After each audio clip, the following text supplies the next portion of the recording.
Tingnan mo tong dalawang barako na to, oh. Nag-aaway, nagbubugbuga na naman. Mamakat, dos!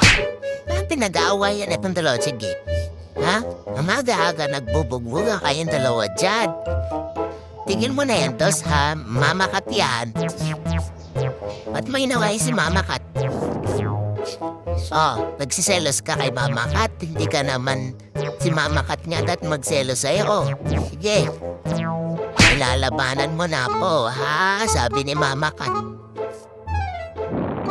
Dos, ang tapang-tapang mo talagang dos-dos ka.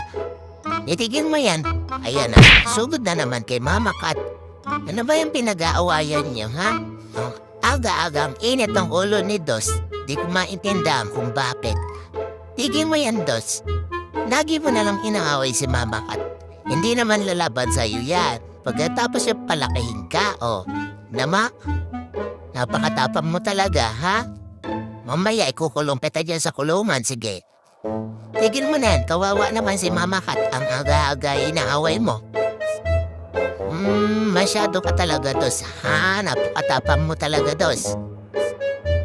Dapat ba ang init ng ulo mo ang aga-aga? Ha? Mamaya ba, pakainin ko kayo. Mamakat! Mamakat! Inaway ka na naman ni Dos. Ano pinagawayan niyo? At natigil na nga ang dalawang barakong ito. Hindi ko alam kung anong pinag-aaway nitong dalawang mag-ina na to.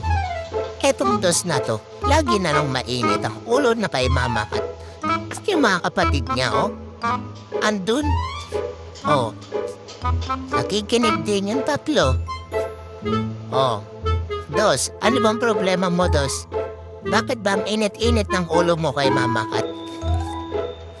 Ha? Pinagalitan ka na ba ni Mamakat? Dapat hindi mo inaaway ang Mamakat mo. Si Mamakat ng pala. Oh, sige. Ayan na naman si Dos. Ikaw talagang barako ka.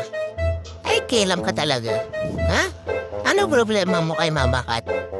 Dos, ikaw talagang barako ka. Hindi ko maintindihan kung bakit ang init-init ng ulo mo. O, sige na. Mamaya tayo mag-uusap dalawa.